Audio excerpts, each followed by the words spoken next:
Hello, friends. Welcome into the Cowboys Report presented by BetDSI, the internet's #1 sportsbook. I'm your host, Tom Downey, and of course, today we start off with the latest on Randy Gregory. Namely, is he facing a possible suspension from the NFL?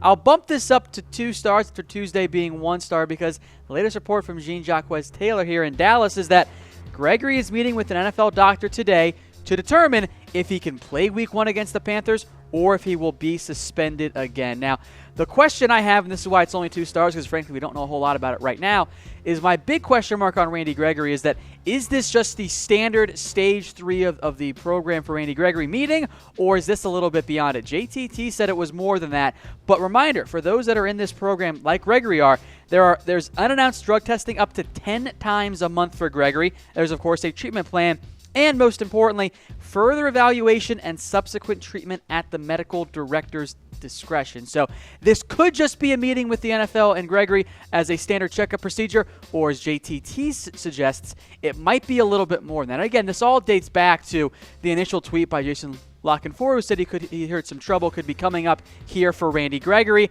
If I have to guess right now, I don't think he's going to get suspended, but I am a little bit more worried than I was on Tuesday. Again, we don't know the results of that meeting. And the Cowboys, for what it's worth, and so do Gregory as well, they expected to play Week 1 against the Carolina Panthers. The Cowboys have made Gregory a starter. If they thought anything was coming on the negative end for Randy Gregory, they would not have made him a starter. So there's your update on Gregory. There is at least a chance he could be suspended, but we'll continue to wait for further details and keep it 2 stars for now, firmly in that rumor category. All right, number 2 here is Zack Martin going to play Week 1. Well, here's some better news for you guys out there, Cowboys Nation. I'm going to give this one 4 stars. Martin has returned to practice. He says that he is ready to roll. He has returned to practice after suffering that ankle injury / knee injury against the Bengals in Week 2. So good news there for Zack Martin. Look, he pushed to return to practice even earlier than maybe the Cowboys would have preferred. He is going to be good to go, and that's a big deal for the Dallas Cowboys. The Cowboys' offensive line and the team's success needs a productive Zack Martin. No disrespect meant to Kadeem Edwards, but he is not on Zack Martin's level at all. Martin is the single best offensive guard in football. Given Travis Frederick's own issues, who we'll get to here in a second, the Cowboys need Zack Martin out there. And folks, speaking of Travis Frederick, well, that's actually our 3rd rumor of the day. Will he be on the 53-man roster? Well, 4 stars this one again. It's not a massive surprise for Frederick and the Cowboys, but 4 stars. Stephen Jones has confirmed that Frederick will at least begin the year on the Cowboys' 53-man roster. Now, what that allows is to give the Cowboys 2 different options. 1, he stays on the active roster all year long, and he comes back, Week 4, Week 5, or whatever. Or, and this might be your more likely option potentially, they can put him on IR after the 53-man roster cutdown, and that allows him to be a player designated to return and can come back later on in the season. So as of right now, Joe Looney remains your starting center. We'll get to my roster projections later on in the show, but a lot of those guys on there obviously are not gonna make it. And by the way, don't worry, Chaz Green, he's not going to be on this roster, so you don't need to panic on that. But Frederick, again, we'll list him as injured for now, though it is more of a non-football illness list type deal there for Travis Frederick. All right, number 4 here on our Cowboys rumors roundup. How about some Ezekiel Elliott talk? Is it only going to be 1,200 yards for Zeke this year? I'm only giving this one just the 1 star. BetDSI put out some new odds on the over-under rushing yard totals for Ezekiel Elliott, and it's only 1,200. Oh, this seems like a great deal for me. If Zeke averages about 100 yards per game over his NFL season, so as long as he plays all 16 games, Zeke's going to get over 1,200 yards. So here are those odds, courtesy of chatsports.com/bet-the-over-under. It's all minus 115. Look, for me, this is pretty easy.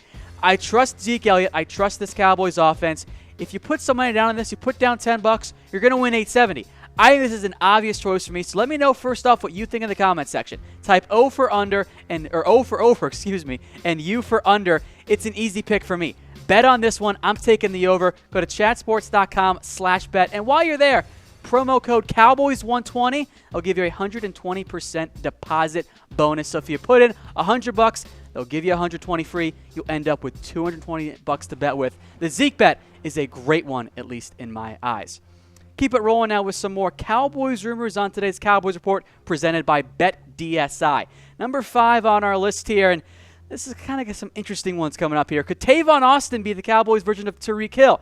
Not the first time I've heard this, and as I've mentioned, I think on a previous show, like, that would be great. I would love to have Tyreek Hill on the Cowboys, but Tavon Austin has never been a Tyreek Hill type of player. Now, Newey Scruggs, he thinks that's how the Cowboys could use him. They might try to use him like that, but Tavon Austin, yes, he has the speed. He's really never been a deep threat in his NFL career. Tavon Austin has always been kind of more of an in-space, closer to the line of scrimmage player.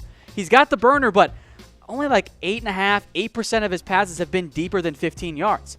That's not a deep threat. That is more of a speedster guy who was almost a slot receiver. So Cowboys want Austin involved. He'll get involved. I think his role might be a little bit more of a Lance Dunbar, Lucky Whitehead type role with some more actual passes than those two guys got. But when Dunbar was a halfback for the Cowboys, but when he was on the field, it was almost always a pass. So I think you'll see more receptions than carries for Tavon Austin, but you'll see him quite a bit, I think, on motion and, of course, on screens as well. So let me know, how many receiving yards will Tavon Austin have this year? I'm only going to put the over-under at like 400, 500. I don't think he's going to be a massive, massive part of this Cowboys passing attack this season. All right, next up, some Jerry Jones talk. Is an 18-game schedule safer for the players? Look, Jerry, I love you, but this is just straight-up fake news. How is more football games safer for players? Now, Jerry said that, there are more concussions in the preseason, and I guess from one hand you can make the argument that for every single NFL player, it might be a bit safer because the guys at the bottom of the roster aren't going to play at all, and thus they're not going to get hurt. But for your actual good players, your starters, your top backups, an 18-game schedule is not safer for the players. That only increases the risk of injury, all types, head, shoulder, knees, whatever it is. An 18-game schedule would be great, and I'm open to it, especially if it lessens the preseason, because the preseason doesn't really matter that much this time. I mean, look, week 4 is coming up for the preseason, and it's going to be a boring game with no one playing for the Cowboys. So I'm open to it. It does add more money to the Cowboys, but I'm not sure it actually makes the players safer. In fact, I know it doesn't. Folks, today's show was brought to you by BetDSI, the internet's #1 sportsbook. Head to chatsports.com/bet and use promo code Cowboys120. When you deposit, you'll get a 120% deposit bonus. Put in 100, they'll give you 120 free, and you'll end up with $220 to bet with on BetDSI. Speaking of BetDSI, they are the source here for our next rumor. Could Sean Lee lead the NFL in tackles? Now, I'll give it 2 stars. Sean Lee has never actually done it in his NFL career, and he's plus 1,500, which I think are pretty good odds there. Now, I'll make note of Sean Lee. You guys know I'm a huge Sean Lee fan, maybe even too much so. But Sean Lee, if you ignore the injuries and project over a full, healthy 16-game season, there isn't a single NFL player out there, not Luke Kuechly, not Bobby Wagner, that has more tackles over the last 3 years. If he plays close to 16 games, or actually has played all 16 games, it's not a bad bet. So the odds, again, plus 1,500. So if you put down 10, you'll win 150. That is some strong upside. So first off, let me know if you think it'll happen. If so, type S for Sean in the comment section. I kind of lead towards this. I don't know if it's actually going to happen, but the upside makes it worthwhile. I say bet on this one at chatsports.com/bet. And don't forget to use that promo code Cowboys120 for a 120% deposit bonus. All right, next up on our Cowboys Rumors Roundup, we got 2 more to go through here on today's show. Number 8 on our list, and this would be nice, right? A Terrence Williams trade. I'm only going to give it just the 1 star, though, because it'd be cool, but what NFL team actually wants T-Will? Like, ideally, you get like an offensive lineman or a safety back. Maybe you go trade with the Patriots, for example, for an offensive lineman since they got some depth there and don't have the greatest receiving core overall. But would an NFL team actually want T-Will? Like, there's a reason that so many of you want him gone. That's normally not a good sign for a player's trade value. He's had a rough offseason. The foot surgery, which he's okay from. The arrest, which seems like he dodged the bullet on, or mostly on that one. So the Cowboys aren't going to cut T-Will because of his contract. Maybe he slides down the depth chart. But I think a trade, although nice, especially if you can get a lineman or a safety back, seems like a bit of a long shot right now. So let me know in the comment section, folks. Type 1 for yes, 2 for no if you would trade Terrence Williams. And let me know what you think the Cowboys could get in return. Just one note, I don't want to see any late-round pick and T-Will for Earl Thomas because Seattle's never going to accept that trade because, well, why would they? Folks, today's clothing is presented by Mizzen and Maine. Go to comfortable.af if you want this awesome shirt like I'm wearing here. It is the most comfortable shirt you will own, and as a bonus, they are made in America. So thank you for Mizzen and Maine for providing my clothing today. One last rumor to get to here for the Dallas Cowboys on today's Cowboys Report. Did Jerry Jones make the decision to take Zeke Elliott over Jalen Ramsey? Now, for starters, I've mentioned many a time in the past that I actually wanted Jalen Ramsey over Ezekiel Elliott, but that's in the past. Ramsey's upset with the Cowboys for this, and he says he'll never play for the Cowboys because of it, but I'm just going to give it the 1 star. All right? Ramsey says, or at least thinks, that Jerry Jones stopped the Cowboys from picking him. Ed Warner, though, did chime in and say, Matt Eberflus, who is now with the Colts, of course, wanted Ramsey. The rest of the staff wanted Ezekiel Elliott. And I'll make notice why there's only 1 star. Yeah, I think Jerry kind of wanted Zeke. But let's not forget, Jerry Jones isn't really running the operation anymore. It's more of a Will McClay scouting department, Stephen Jones. Jerry Jones is a little bit more of the figurehead spokesman right now than a true NFL GM. Folks, I am Tom Downey. You can follow me on Twitter at WhatGoingDowney for more Cowboys coverage. I know some of you guys might not like this next segment, but we're taking it now to some 53-man roster projections, plus a look at the practice squad as well. So we'll start things off, of course, at the quarterback spot. Dak Prescott's a lock. Cooper Rush is going to make this roster as the team's backup. And then we got to our already first bubble guy. Mike White was, for me at least, the last guy to make the roster as I went through this. He is very much on the roster bubble. The Cowboys, though, spent a 5th-round pick on him. They like Mike White, and I think they would take Mike White over, say, another receiver, another tight end, because in the end, they'd rather have a decent quarterback than a decent wide receiver in terms of upside and growth. So let me know, folks, if you want a new backup quarterback. I'm open to it, depending on who gets cut. I don't want to trade for one, but I don't think you're going to see the Cowboys really make a move here to get a new backup. They seem to very much trust Cooper Rush. All right, on to the running backs now, and 2 no-brainers here. Actually, 3 no-brainers. Obviously, Zeke, right? Rod Smith is your backup. Jameis Olawale is your fullback. Then we have another bubble battle. Darius Jackson versus Bo Scarborough. Jackson provides more of the special teams boost. Bo Scarborough gives you a better pure runner. I was very much torn on this one. It's pretty close to 50-50 for me. In the end, though, I will go with the better pure runner. I'll take Scarborough, who I'm not as sure you can get on the practice squad as, say, you can maybe get a Darius Jackson on the practice squad. So I go with Bo Scarborough on that one. I think he is the number 1 option there. Folks, I am Tom Downey. For today's show is brought to you by BetDSI as well. We'll take you now to some wide receiver roster projections here as we go through my 53-man roster. Allen Hurns, Terrence Williams, Cole Beasley, Michael Gallup, Deontay Thompson, and Tavon Austin are your 6. That means no Lance Lenoir, which might be a little bit of me hoping more than it might actually go down. He was the first guy I actually ended up cutting on this roster, one of 2 guys that I really strongly consider here for the Dallas Cowboys. I think the Cowboys can go with 6. You can get Lance Lenoir on the practice squad. You can IR Noah Brown, and those are your top 6 guys because I think the top 6 is pretty clear. Why would you bring a 7th wide receiver who can help on special teams but isn't going to impact the actual on-the-field game? So I don't think the Cowboys need to go with 7 receivers. I think they'll go with 6, but Lance Lenoir is very much in the mix here. How he plays in Week 4 will be an impact. Okay, one you guys won't like, I know. Tight end, Jeff Swaim, Blake Jarwin, Dalton Schultz. I'm sorry, Rico Gathers, Hive. The Cowboys have to go deep at offensive line, have to go deep at safety. That cuts out in likely 2 roster spots for the Cowboys. And in the end, I think Rico Gathers is one of the victims of that. I think the Cowboys would take Mike White over Rico Gathers. I think they would take Lance Lenoir over Rico Gathers. So I have Rico off my 53-man roster. And by the way, once we get to the practice squad, don't think Rico will end up there either because Rico and the Cowboys seem to be heading towards divorce. And the practice squad is kind of like marriage counseling. And I don't know if either side actually wants to go to marriage counseling. So I don't think you'll see Rico on the roster. Let me know if you think he should. Again, I would put him on the roster over a Mike White, over a Lance Lenoir. But I don't think the Cowboys feel the same way. Yes, he brings you some pass-catching ability that's not really on the roster right now.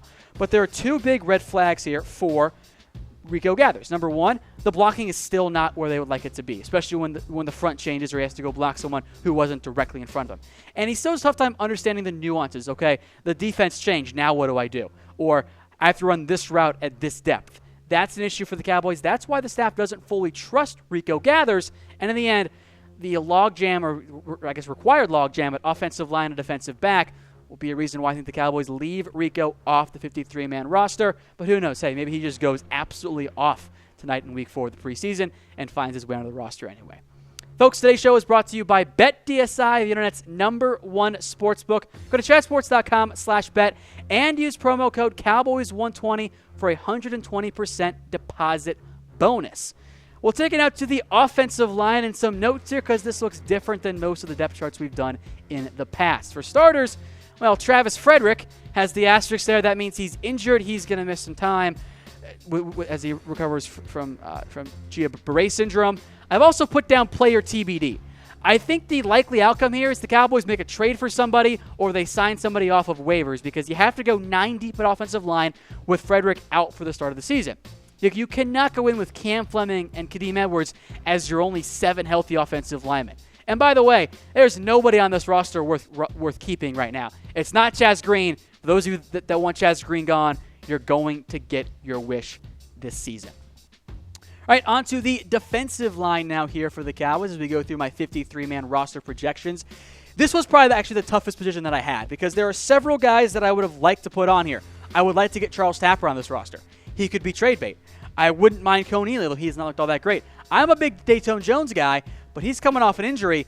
I don't know if it actually makes sense for the Cowboys to do that. So you actually see 10 guys listed on here. David Irving, though, does not count. He is suspended, so we'll put him on the roster, but it doesn't count to the 53-man limit. So DeMarcus Lawrence, Antoine Woods, Tyrone Crawford, Malik Collins will play a big role, assuming he's healthy. Randy Gregory, Taco Charlton, and Dorrance Armstrong.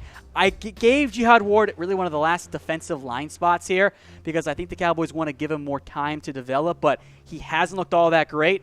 If Dayton Jones were healthy right now, I think that he would get the nod over Jihad Ward instead. All right, on to the linebacking core, and this is actually a pretty solid one for the Cowboys. That kind of seems weird to say. Damian Wilson is your strong side linebacker starter, but the Cowboys are going to play so much nickel. It's really Jalen Smith and Sean Lee as your starters. Joe Thomas has looked good as a backup. I like Justin March-Lewis as a special teams guy. And oh, by the way, there's also Leighton Vander Esch, who we haven't seen almost any of in the preseason, dealing with his own injury. He should be good to go early in the regular season, but the Cowboys will be cautious with him because they can get by with Jalen Smith, Sean Lee, and heck, Joe Thomas looks like a pretty good backup for the Cowboys. So let me know how confident you are right now. I'm feeling, frankly, more confident than I have in quite some time, given Sean Lee's injury history and, of course, Jalen Smith coming back from his own problems in the past. Folks, if you like what I'm wearing, well, you can get your own at Mizzen and Main. Go to comfortable.af, and trust me, the URL does check out. This is the most comfortable shirt that I own. Go to Mizzen and Main. You will not own a more comfortable shirt at comfortable.af. We thank them for coming along on today's show. All right, on to the defensive backs now. And again, you'll see the player TBD because, well, the Cowboys need more bodies at safety. Xavier Woods is not going to be able to go in week 1. He's going to be out, most likely. That leaves Kevon Frazier, Jeff Heath, and, oh, my God, you got Tyree Robinson as your number 3 safety. That's not going to go over well.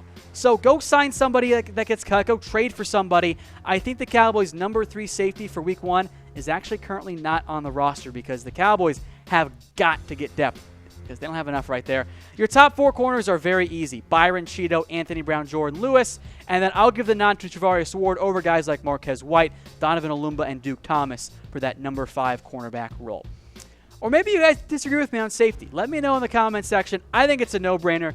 You need at least one guy. I know some of you want Earl Thomas. I think the Cowboys will target some cheaper, waiver wire type options first, but Dallas definitely needs a safety. They cannot go into week 1 with Jeff Heath, Kevon Frazier, and Tyree Robinson or Deron Johnson or Marquise Snuff. That's not going to get the job done. All right, finally, on to special teams, and then we'll get to the practice squad after that. First 3 are no-brainers. Dan Bailey, Chris Jones, LP. There's no battle there. Those guys are locked in. And in the end, there, what we've seen here in the past for Tavon Austin and Cole Beasley, by the way, Jeff Heath, of course, is your backup kicker, as producer Brett Scott makes fun of me for that. It's worth it. I think you'll see Tavon as your kick returner. We've seen some Jordan Lewis there as well. Cole Beasley might be your kind of fair catch guy because he's certainly not Lance Lenoir. Also, watch out for Deontay Thompson. He's got some history there.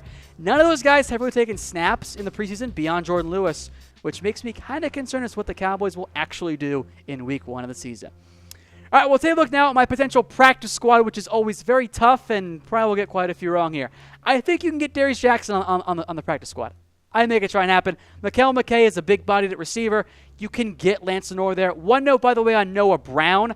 I think he might be an IR candidate rather than a practice squad fit. The Cowboys got to get more offensive linemen. They can put somebody on the practice squad like they've done in the past. On the defense, Lewis Neal makes sense. He was on there last year. Team seems like Daniel Ross a little bit. He could be a surprise addition to the Cowboys roster. Chris Covington, of course, was a draft pick this year. Dallas wants him on the practice squad. Marquez White makes some sense. Donovan Alumba, Cam Kelly, all defensive backs. Kelly can play some safety too. All guys that make sense to help grow and develop because as we saw this year, secondary was not that good in the preseason.